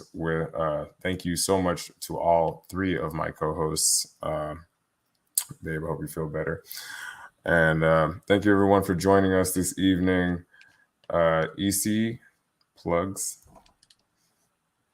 Yeah, I'm going to make this really, really quick, ladies and gentlemen. Watch us each and every single Monday at 6 o'clock p.m. for Perfect Flex Talk Radio with the Tribal Chief of Staff, Mike Knox, as well as Z is Silent. This coming up Monday, they're going to have a review show where we talk about WWE Backlash. Immediately after Monday Night Raw, join myself as well as Big Daddy Cool. We couldn't plug our own show? Sure. Okay, cool. Catch us on Monday where there's a topic that I just came across where, Swerve Strickland said Will Ospreay is easily the best wrestler in the world. I'm about to pick your goofy ass apart, Swerve. I just gave you props. Don't make me take them shits away. Monday, check us out. Perfect Plex Talk Radio, Z is Silent, Mike Knox. I'll school you. Class is in session. Next time you do that, you're going to plug every single show. Monday, immediately after Monday Night Raw, it's going to be Big Daddy Cool and myself. Tuesdays, you join Bad Guy Jack and Captain Shakespeare to bring you all the action of NXT 2.0. On Wednesdays, come right back here for All Elite Joker and Divine Interventions. They bring you all Elite Wrestling's Dynamite action. And on Friday, SmackDown, join the Wrestling Doll. I'm pretty sure she's calling herself the Wrestling Doll again. The Wrestling Doll, as she and a special host will be talking about Friday Night SmackDown each and every single other Thursday. Every other Thursday. Family Feud UPR edition, as we have the winners of last week, which is a team Bad Guy Jack. I forgot the name of them, but Bad Guy Jack and the people on his team, See the Superior, as well as, who was it? Was it you only, Joker? It wasn't you. You lost, right? You lost. Oh, Crazy Joe. Joe, thank you. Takes on the tribal chief of staff's team next Thursday, 8:30. And do you have a team yet, Mike? Yeah, I'm coming with the fam. Coming It's with called the fam. Family Feud. The fam's coming. All right. So, tonight they had the last episode of Moon Knight. That says episode 1, but the last episode they had is right there on UPRE. And also we have some gaming episodes up there as well. And I don't have the movie ones up there, but join us tomorrow for on UPRE, exclusively on UPRE for Daddy's Little Girls from Tyler Perry. Very interesting movie. Can't wait to talk about that. And then, of course, on Tuesday we continue our franchise month with Mission Impossible 3, MI3. That's coming up on Tuesday at 9:30 p.m. Also, an episode of Doctor Strange's will be out in the next couple of days as Doctor Strange comes out tomorrow. And as he forgets one, UPR Sports is here and top 5 movies tomorrow. With no graphic. With For no Doctor Strange. graphics. For no graphic with Doctor Strange, no graphic for the prediction show, no graphic for the top 5 sports movies, and no graphic for There's UPR actually battles. a graphic for some of them. It's just not in this. I don't have it. And Yeah. UPR battles exclusively on Instagram, which I believe is 2 people who clean. I don't remember, but it's Bad Guy Jack versus Cedar Superior. A lot of contact here on our 4 YouTube channels of UPRE, Unpopular Review Wrestling, Unpopular Review Gaming, and Unpopular Review Sports. So, for Ali Joker, for Zia Sana, I am Ben Ali. For the Tribal Chief of Staff, I am the Executive Consultant, Ali Joker. Hey, thank you for having us. You'll be back here with your lovely wife next week and the week after before they take the week off. I got to keep reminding myself that because they're not going to be here. And that will be episode hosted by myself and Captain Shakespeare. We're going to hold down the fort while you're gone. Can't wait for that one. Ladies and gentlemen, take a look at his face. That face is funny. I might actually make that a gift. Ladies and gentlemen, thank you so much for watching us here at Unpopular Review. We will see you right here next time. Good night, everybody. Good night. You said...